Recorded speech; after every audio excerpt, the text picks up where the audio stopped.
स्मिलोडन के नाम से भी जाना जाता है, प्राचीन समय का एक प्रसिद्ध शिकारी स्तनपायी था। यह बाघ की तरह दिखने वाला प्राणी था, लेकिन वास्तव में यह बाघों के साथ कोई सीधा संबंध नहीं रखता था। इसका मुख्य पहचान चिन्ह इसके लंबे और खंजर जैसे नुकीले दांत थे, जो इसके ऊपरी जबड़े से बाहर निकले रहते थे। ये दांत इतने बड़े होते थे कि इसे सैबर टूथ नाम मिला। यह जीव लगभग 10,000 साल पहले विलुप्त हो गया। सैबर टूथ कैट की कई प्रजातियां थी, लेकिन स्मिलोडन प्रजाति सबसे प्रसिद्ध थी। इसकी 3 मुख्य उपप्रजातियां थी। एक स्माइलोडोन ग्रासिलिस, यह सबसे छोटा और हल्का था। 2 स्माइलोडोन फैटालिस मध्यम आकार का था और सबसे ज्यादा पाया जाने वाला। 3 स्माइलोडोन पॉपुलेटर सबसे बड़ा और भारी था, जो दक्षिण अमेरिका में पाया जाता था। सैबर टूथ कैट का शरीर बड़ा और मजबूत था।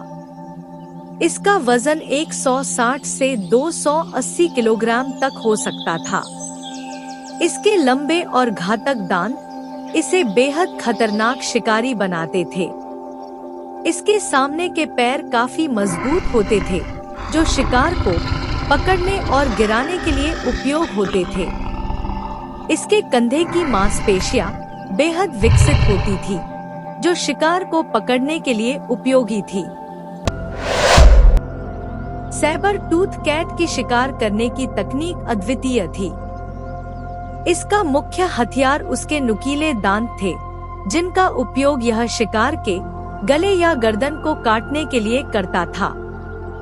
यह छोटे छोटे झुंड में शिकार करता था और बड़े शिकार जैसे कि विशालकाय भैंस, घोड़े और मस्टोडॉन जैसे प्राचीन हाथियों पर हमला करता था। इसकी शिकार शैली आज के बाघ या शेर से अलग थी, क्योंकि यह शिकार को सीधे गर्दन या गले से काटकर मार डालता था। सैबर टूथ कैट लगभग 10,000 साल पहले प्लेस्टोसीन युग के अंत में विलुप्त हो गया। इसके विलुप्त होने के कई कारण माने जाते हैं। 1 जलवायु परिवर्तन। जब ग्लेशियर पिघलने लगे तो पारिस्थितिकी तंत्र में बड़ा बदलाव हुआ। 2 शिकार की कमी।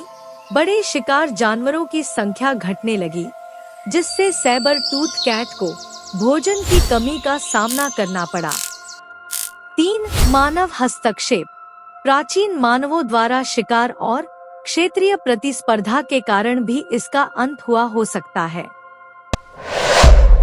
सैबर टूथ कैट प्राचीन काल के सबसे खतरनाक और प्रसिद्ध शिकारियों में से एक था।